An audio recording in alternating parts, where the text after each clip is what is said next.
Hello दोस्तों, YouTube channel को subscribe कर लें, क्लिक बेल आइकन को प्रेस कर दें ताकि साउंड नोटिफिकेशन आपको मिलते रहे जेआईबी, सीआईबी और बैंक प्रमोशन के संबंध में। यहाँ बात कर रहे हैं जेआईबी का principles and practices of banking का मॉक टेस्ट नंबर 3।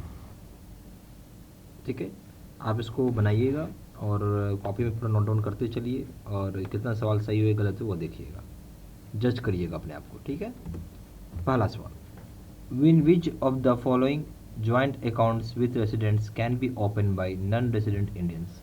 बोलता है यहाँ पे कौन सा, इनमें से कौन सा ऐसा चीज़ होगा जहाँ पे ज्वाइंट अकाउंट जो है हम रेसिडेंट के साथ ओपन कर सकते हैं नॉन रेसिडेंट इंडियंस के साथ। ठीक है, यानी नॉन रेसिडेंट इंडियन का अकाउंट रेसिडेंट इंडियन के साथ ओपन हो सकता है ज्वाइंट अकाउंट। इनमें से कौन सा वो अकाउंट आपको बताना है। ए ऑप्शन है एफसीएनआरबी, बी ऑप्शन है एनआरई, सी ऑप्शन है एनआरओ, डी ऑप्शन है एनआर। सोच के बताइए, 10 सेकंड लीजिए, सोचिए।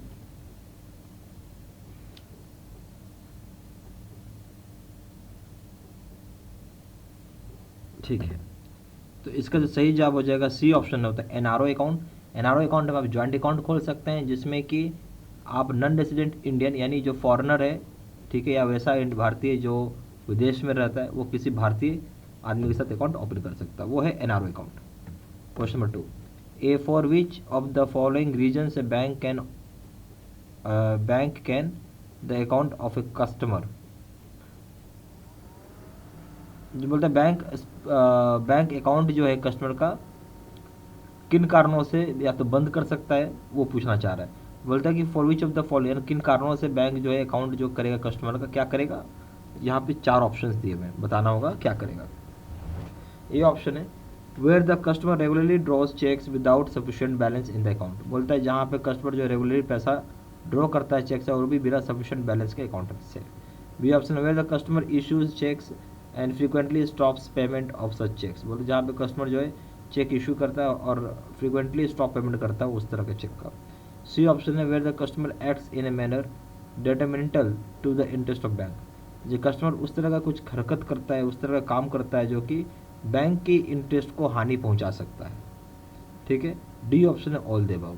तो आपको बताना है इनमें से कौन सा ऐसा एक्शन होगा जिससे कि बैंक जो है कस्टमर की अकाउंट को बंद कर सकता है। यहाँ पे लिखे बैंक कैन स्टॉप, यहाँ पे जो शब्द होगा ये बैंक कैन क्या करेगा, यहाँ एक शब्द छूट गया, स्टॉप कर देगा, या आप बोल सकते हैं कि क्लोज कर देगा। ठीक है, बैंक क्लोज भी कर सकती है अकाउंट। ठीक है, तो कौन सा कंडीशन पे, ये सवाल है, बताइए।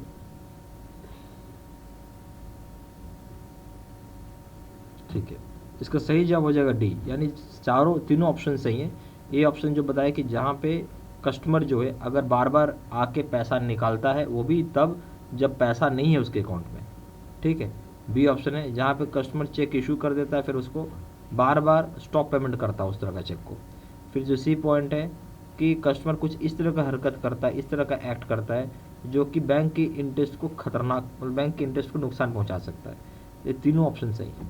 Question number 3, B was having an account with Universal Bank, bank got confirmation from B for the balance in the account.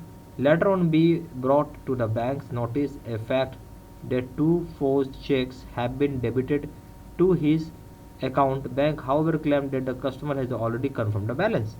तो यहाँ क्या है कि B ने B का अकाउंट है यूनिवर्सल बैंक में, B बोलता है कि उसे कंफर्मेशन मिला, बैंक बोलता है कि उसे कंफर्मेशन मिला है B से कि बैलेंस क्या था अकाउंट में। बाद में B ने बैंक के नोटिस में लाया कि 2 जाली चेक, जिसको हम फोर्ज चेक बोलते हैं, वो लाया गया जिससे कि उसका अकाउंट का बैलेंस डेबिट हो गया। बैंक फिर भी क्लेम करती है कि कस्टमर ने ऑलरेडी कंफर्म किया था बैलेंस। ए ऑप्शन हो जाएगा bank is not liable as the customer has already confirm the balance. बोलता है बैंक यहाँ पर किसी भी तरीके से लायबल नहीं है कस्टमर के लिए कि जहाँ पर उसने अगर बैलेंस कंफर्म कर दिया तो।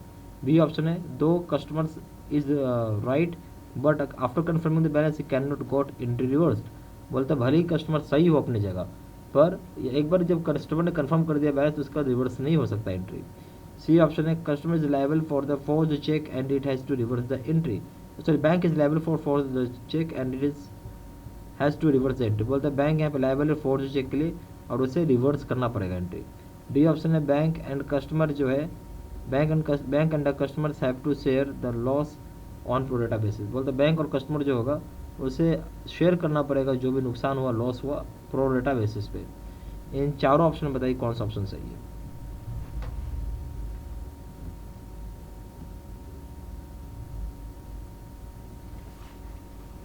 ठीक है, इसका जो सही जवाब आ जाएगा वो हो जाएगा सी, कि बैंक यहाँ पे तब भी लायबल होगा क्योंकि ये फोर्स चेक है और इसका एंट्री बैंक को रिवर्स करके देना पड़ेगा।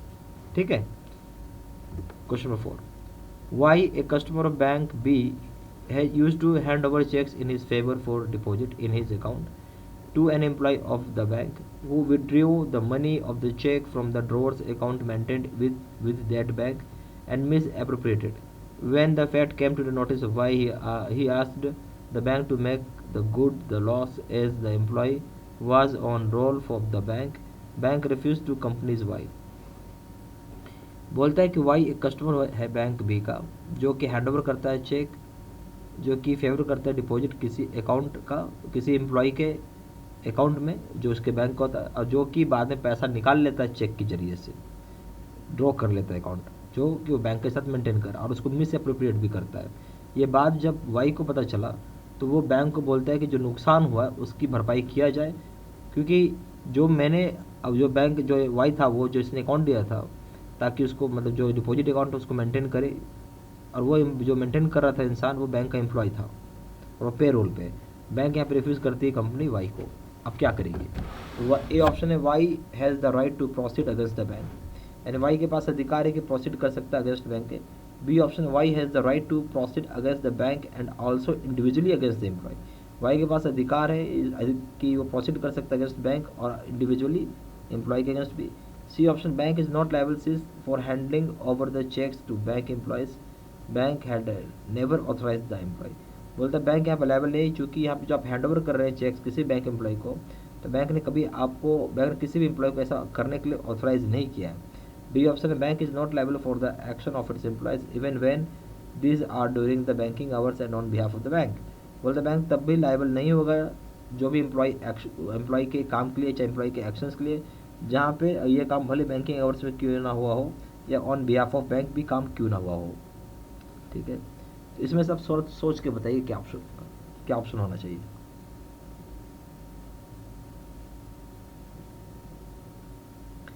ठीक है, इसका जो सही जवाब हो जाएगा वो हो जाएगा सी, कि बैंक यहाँ पे लायबल नहीं है क्योंकि आपने चेक जो है हैंड ओवर किया था बैंक एम्प्लॉय को।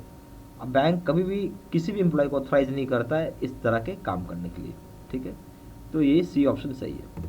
Question number 5, for the provision for the purpose of carrying on off site supervision RBI calls for important returns called. बोलते जहाँ पे आप कैरी कर रहे हैं ऑफ साइट सुपरविजन, तो आरबीआई कॉल करता है कि इम्पोर्टेंट रिटर्न्स कॉल्ड, उसको क्या नाम है? यहाँ पे 4 तरह के रिटर्न्स है। ए ऑप्शन है basic statistical returns, B option XOS returns, C option R return, D option DSB returns. क्या होना चाहिए आपको समझ से?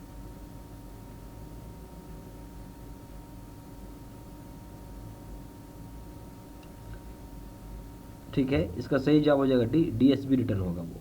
ठीक है। क्वेश्चन नंबर 6, अंडर सेक्शन 38 और under section 38A of banking regulation act when high court orders liquidation of A bank which among the following can be liquidator. बोलता है जो अंडर सेक्शन 38A है बैंकिंग रेगुलेशन एक्ट का, जहाँ पे high court order करता है liquidate करने के लिए बैंक को, यहाँ पे कौन सा फॉलोइंग जो होगा लिक्विडेटर होगा? ए ऑप्शन है आरबीआई, एसबीआई और any public sector bank, B option है आरबीआई या फिर कोर्ट जो कि अपॉइंट किया जाता है लिक्विडेटर के लिए केवल, सी ऑप्शन है आरबीआई, एसबीआई और any public sector bank, D option है bank can not be appointed liquidator, bank को अपॉइंट नहीं किया जा सकता लिक्विडेटर के रूप में। बताइए इसमें कौन सा ऑप्शन सही होगा? आप 10 सेकंड लीजिए, सोच के बताइए।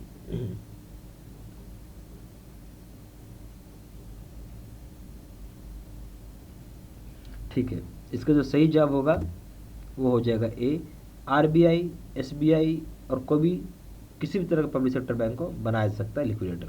ठीक है। Question number 7, x A customer of popular bank had deposited an amount of ₹12,500 in his saving bank account which was credited by the bank in the account of Mr. Y.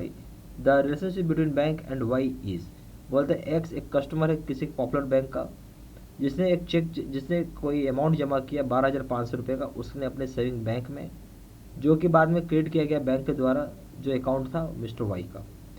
तो अब ये बोलता है कि यहाँ जो रिलेशनशिप होगा bank और वाई का वो क्या हो सकता है। ए ऑप्शन है trustee beneficiary, B option debtor creditor, C option creditor debtor, D option beneficiary trustee. सोच के बताइएगा,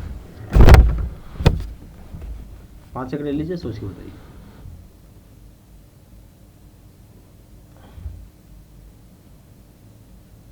ठीक है, सही जवाब हो जाएगा क्रेडिटर डेप्टर का रिलेशनशिप है।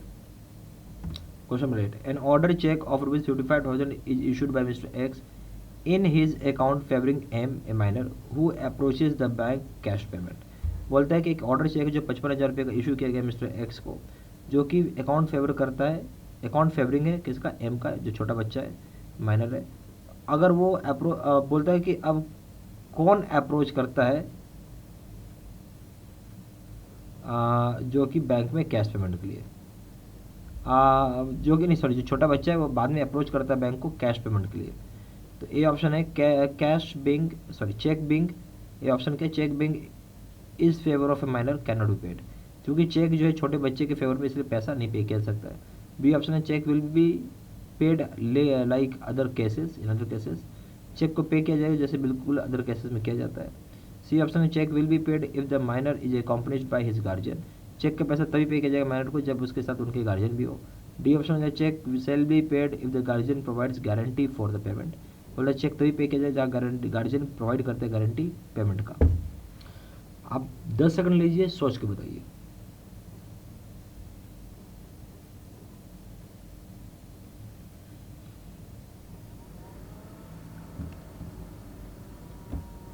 सही ऑप्शन हो जाएगा बी, यानी चेक को बिल्कुल उसी तरीके से पे किया जाए जैसे बाकी केसेस हम लोग करते हैं। Question number 9, X issued a cheque of ₹32,000 payable to B or order, the check is misplaced and found by C. C forges B's signature and endorses in the bank D, who presents the check for the payment from the bank, but it is dishonored। बोलते हैं x ने issue किया था check 32,000 रुपये का, जो कि payable होगा बी को या फिर ऑर्डर पे। बाद में चेक मिसप्लेस हो गया और ये चेक मिल गया सी को। सी ने उस चेक को अपना बी का जाली साइन मार के उसको इंडोर्स किया इन फेवर ऑफ डी, जो कि बाद में चेक को पेमेंट के लिए जब गया तो वो डिसऑनर हो गया। ए ऑप्शन है D can recover the amount from X B and C, यानी डी रिकवर करेगा अमाउंट एक्स बी और सी से। बी ऑप्शन है D can recover the amount from X and B only, मतलब D recover करेगा amount X और B से केवल। C option D can recover the amount from C only, बोले D recover करेगा अमाउंट सी से केवल। D option D can not recover the amount from C only, बोले डी कभी भी रिकवर नहीं कर पाएगा अमाउंट सी से। तो इसमें कौन सा ऑप्शन सही होगा आप ये बताइए, 10 सेकंड लीजिए, सोच के बताइए।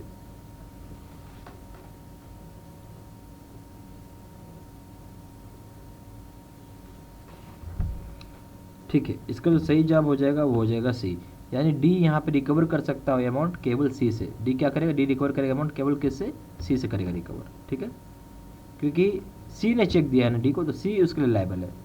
ठीक है, ना कि एक्स ना कि बी। ठीक है, यानी सी ऑप्शन सही है। Question number 10, mister Z gets a demand draft issued from the bank in favour of his son S, who is to visit another town in connection with some business purchases. He requests the bank to substitute the word order by bearer in the DD so that his son does not face any difficulty in new town। बोलता है mister Z जो है, जिन्होंने demand, mister Z जो उनको demand draft मिला जो कि इशू किया गया है बैंक द्वारा उनके सन के फेवर में, और सन जो है किसी दूसरे टाउन में जाता है बिजनेस परचेज के संबंध से काम करने के लिए। बाद में यहाँ पे रिक्वेस्ट किया जाता है बैंक को सब्सिट्यूट कर दे वर्ड ऑर्डर को बेरर के द्वारा डीडी में, ताकि उसका बच्चा को या सन को किसी तरह कोई दिक्कत ना हो नए टाउन में। ये ऑप्शन हो जाएगा bank can not do so as it will be violation of section 31 of NI act. बोलते बैंक यहाँ पे ऐसा कोई काम नहीं कर सकता क्योंकि यहाँ पे जो वॉल्यूशन होगा सेक्शन 31 ऑफ एनआई एक्ट का। बी ऑप्शन है कि bank can do if Z is a dependable customer, बोलते बैंक ऐसा कर सकती है अगर जेड यहाँ पे डिपेंडेबल कस्टमर है तो। सी ऑप्शन है bank can not do so but it can attach the signature of S on A separate slip of paper which he can use for identification purpose. बोलते हैं बैंक यहाँ पे ये काम नहीं कर सकती जहाँ पर टेस्ट करना हो सिग्नेचर एस का किसी सेपरेट स्लिप ऑफ पेपर में, जो कि यूज़ किया जाता है आइडेंटिफिकेशन पर्पज के लिए। D option bank will not look into the issue as problem is of Z and not a bank. बोलते बैंक यहाँ पे देखेगा नहीं किसका प्रॉब्लम है, जो इशू है जेड का, ना कि बैंक का। बोलता है बैंक यहाँ पे देखेगा नहीं इशू या प्रॉब्लम और किसी का भी हो, कोई भी इंसान को, यानी जेट है जिसमें, ना कि बैंक का। यही सवाल, इसको सोच के जवाब दीजिएगा। आंसर 10 सेकंड ले लीजिए।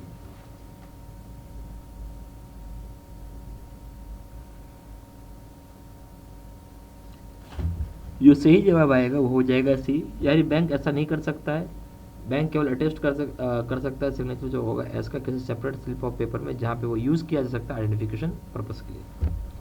ठीक है, यहाँ पे प्रॉपर जेबी के वीडियो कोर्स का पैकेज ले सकते हैं। इसमें वीडियो लेक्चर कोर्सेज होगा, अकाउंटिंग केस स्टडी या न्यूमेरिकल का वीडियो हो जाएगा, लीगल का सिचुएशन एनालिसिस का वीडियो हो जाएगा, 13,000 से क्वेश्चन बैंक होगा, मॉक टेस्ट 30 नोट्स होंगे पीडीएफ में और 30 मॉक टेस्ट होंगे। ये जो है प्रॉपर जेआईबी का कोर्स है जिसका नाम है face to face video course, जो सबसे ज़्यादा सेलिंग और पावरफुल कोर्स है। इसमें जेआईबी का प्रिंसिपल से लीगल करेंगे उसके दाम 1200 रुपये, जेआईबी की अकाउंटिंग करेंगे उसके दाम 1500 रुपये, जेआईबी कॉम्बो पे करेंगे उसके दाम 3000 रुपये। ज़्यादा जानकारी के लिए फ़ोन भी कर सकते हैं। फ़ोन नंबर हो जाएगा 4 टाइम्स 9685127, दूसरा नंबर है 7827546946। वेबसाइट में जाकर डायरेक्टली ऑनलाइन ऑर्डर प्लेस कर सकते हैं। वेबसाइट हो जाएगा www.jbstudymetal.com। ईमेल आई डी हो जाएगा sidsinam123@gmail.com।